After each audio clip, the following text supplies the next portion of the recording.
జై శ్రీరామ్. అందరికీ నమస్కారం. పంతులమ్మ గారి పాఠాలు ఛానల్కి స్వాగతం. ఈరోజు మనము కాకుత్స శేషప్ప కవి గారు రచించినటువంటి నరసింహ శతకంలోని ఒక పద్యాన్ని తెలుసుకుందాం.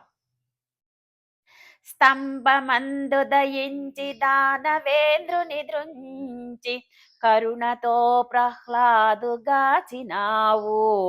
మకరిచే జిక్కి సామజము దుఃఖింపంగ కృపయుంచి వేగ రక్షించినావు శరణంచు నా విభీషణుడు నీ చాటుకు వచ్చినప్పుడే లంకనిచ్చినావు ఆకుచేలుడు చారుడటకులర్పించిన బహు సంపదలనిచ్చి పంపినావు వారి వలె నన్ను భోషింపవశముగాదే ఇంత బలపక్షమేల శ్రీకాంత నీకు భూషణ వికాస శ్రీధర్మపుర నివాస దుష్ట సంహార నరసింహ దురిత దూరా. ఇప్పుడు ఈ పద్యం యొక్క భావాన్ని తెలుసుకుందాం.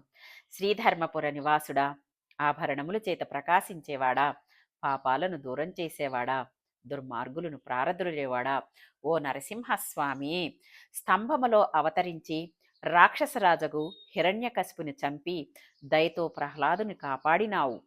మొసల చేత పట్టుబడి గజేంద్రుడు విచారింపగా శీఘ్రముగా వెళ్ళి కాపాడినావు. నీవే దిక్కు అనుచు ఆ విభీషణుడు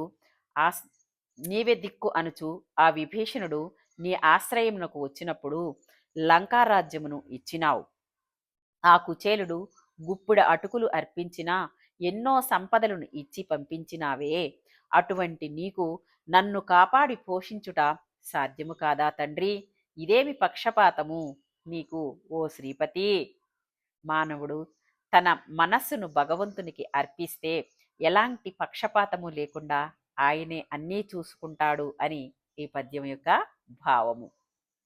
ధన్యవాదములు.